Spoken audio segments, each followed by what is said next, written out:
Samajwadi party के संस्थापक और पूर्व मुख्यमंत्री मुलायम सिंह यादव की प्रथम जयंती पर सपा जिला कार्यालय पर आयोजित हुई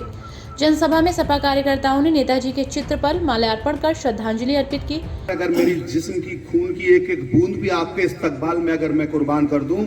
तब भी हम लोग आपका एहसान नहीं उतार सकते जो आपने हमारे लिए किया। रफीकुल मुल्क का खिताब दिया आजम खान साहब ने, ऐसा रिश्ता कायम किया मोहब्बत का, अमन का, दोस्ती का, भाईचारे का, गंगा जमनी तहजीब का, और ये एहसास दिलाया कि धर्म तो आस्था का नाम है, लेकिन मोहब्बत जो मुलायम सिंह यादव और आजम खान साहब में जिस तरीके से आपने देखी, जो रहती जिंदगी तक कायम रही, और जाने के बाद आपने देखा होगा कि किस तरीके से जिस दिन आजम खान साहब माननीय मुलायम सिंह यादव जी के मौत के दिन वहां पहुंचे तो आपने देखा था कि स्टंट पड़ने के बाद भी किस तरीके से उनकी आंखें नम थी और वो अपने दोस्त को, अपने सबसे हरदिल अजीज को विदा कर रहे थे। यूं तो दुनिया में आए हैं सब और जाएंगे भी सब, कुल्लुन नफ्सिन ज़ायक़तुल मौत, हर जानदार चीज को मौत का मजा चखना है। हिंदू, मुसलमान, सिख, ईसाई, चरण परन, जो अल्लाह की मखलूक है और जो जानदार है वो दुनिया से जाएंगे, लेकिन जो अपना मकाम हासिल करते हैं, जो सबके लिए काम करते हैं, यकीन करिए दुनिया में ऐसे नेता जिनकी मौत पर हमने देखा कि कई सूबों के मुख्यमंत्री, कैबिनेट मिनिस्टर, पूरी सरकार, सभी लोग जिनको नम आंखों से ईमानदारी के साथ विदा कर रहे थे, वो वही नाम हो सकता है जो सबको साथ लेकर चले, जिसके दिल में मोहब्बत हो, जिसके दिल में जज्बा हो, जिसके दिल में ईमानदारी हो, और जो जमीन से उठ आया हो। उसी की मौत पर इस तरीके से लोग खराज अकीदत और दुआएं और श्रद्धांजलि और आशीर्वाद और जिस तरीके से उनको विदा किया, यकीनी तौर पर ऐसा कोई नेता अगर हुआ तो उसका नाम मुलायम सिंह यादव साहब है। इस दौरान वक्ताओं ने नेताजी मुलायम सिंह यादव द्वारा किए गए कार्यों को याद करते हुए उन्हें विस्तार से बताया। तो साथियों, मैं ये कहना चाहूँगा कि आप लोग मुझे अच्छी तरह जानते हैं। मैं अभी बहुत कम वक्त से ही समाजवादी पार्टी में हूँ, करीब 5 साल मुझे हो गए, और इससे पहले दीगर दूसरी पार्टी में रहा, और तमाम ही जिले के लोग बैठे हैं, वो देख रहे हैं कि मैं कई चुनाव लड़ा और उसमें रहा, लेकिन कामयाब नहीं हुआ। तो समाजवादी पार्टी के संरक्षक मुलायम सिंह जी ने ये एक ऐसा गुलदस्ता तैयार किया समाजवादी पार्टी, और इसकी नींव रखी, और ये बना करके हम सब कार्यकर्ताओं को दे करके गए, जो कि आप लोगों ने देखा कि मैंने इतने चुनाव लड़े लेकिन कभी कामयाब नहीं हो सका, कभी 10,000 वोटों से तो कभी 20,000 वोटों से रह गया। लेकिन पहली बार मैं समाजवादी पार्टी से चुनाव लड़ा, और ये जो समाजवादी पार्टी का गुलदस्ता माननीय मुलायम सिंह जी ने तैयार किया, और इसमें तमाम ही दबे कुचले, गरीब, दलित और सबको, सर्व समाज के लोगों को इकट्ठा करके ये पार्टी उन्होंने दी। तो ये अब हम सब की मेहनत से और एक एक कार्यकर्ता की मेहनत से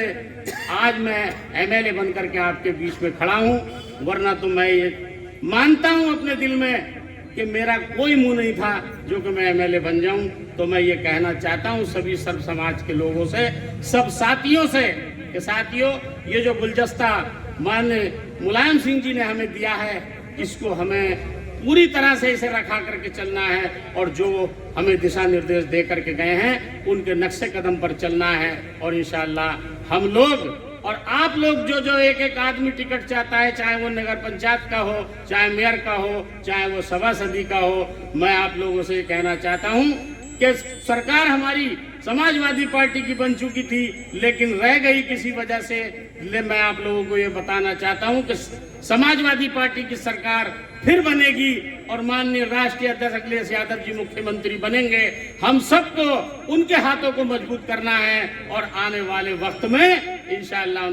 उनको मुख्यमंत्री बनाने का काम करना है। मैं इसी के साथ अब सभा में मुख्य रूप से जिला अध्यक्ष डीपी यादव, महानगर अध्यक्ष शाने अली शानू, सांसद डॉक्टर एसटी हसन, देहात विधायक हाजी नासिर कुरैशी, नवाब जान खान, विधायक ठाकुर द्वारा बिलारी, विधायक मोहम्मद फ़हीम इरफान, पूर्व विधायक अनिसुल रहमान, बाबर खान, अतहर अंसारी, हारून सैफी, जिगरी मलिक, मोहम्मद रफ़ी, सरवन मिया, हसीन जमाल, डॉक्टर इमरान अंसारी, राजेश कुमारी यादव, गुलजार हुसैन, हारून पाशा, रफ़ीक अहमद खान,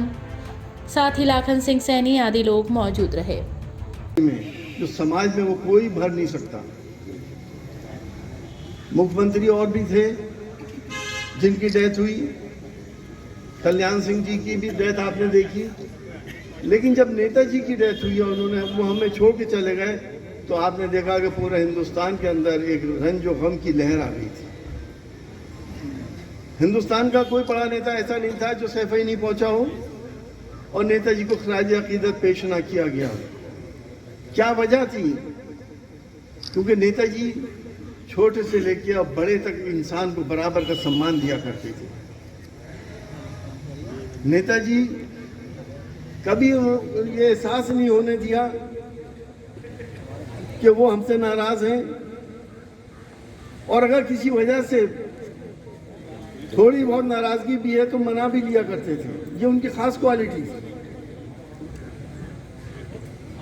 ऐसा नेता हिंदुस्तान में शायद ही आगे पैदा हो, और एक जमाना, एक युग का अंत हो गया। लोहिया जी के बाद जनेश्वर मिश्र जी और उसके बाद मुलायम सिंह यादव जी, जो समाजवाद के बहुत बड़े स्तंभ थे, हम सबको छोड़ के चले गए। और समाजवाद है क्या? सबकी बराबरी, सबका हक, सबके साथ इंसाफ। उसको पूरी तौर से नेताजी ने अपना आदर्श बनाकर हम लोगों को यही तालीम दी। जब हालात बहुत खराब होते थे, मुल्क के, देश के हालात खराब होते थे, 1992 के हालात हुए, जब मुसलमानों ने हिंद बेयारो मददगार अपने आप को महसूस कर रहे थे, उस वक्त नेताजी ने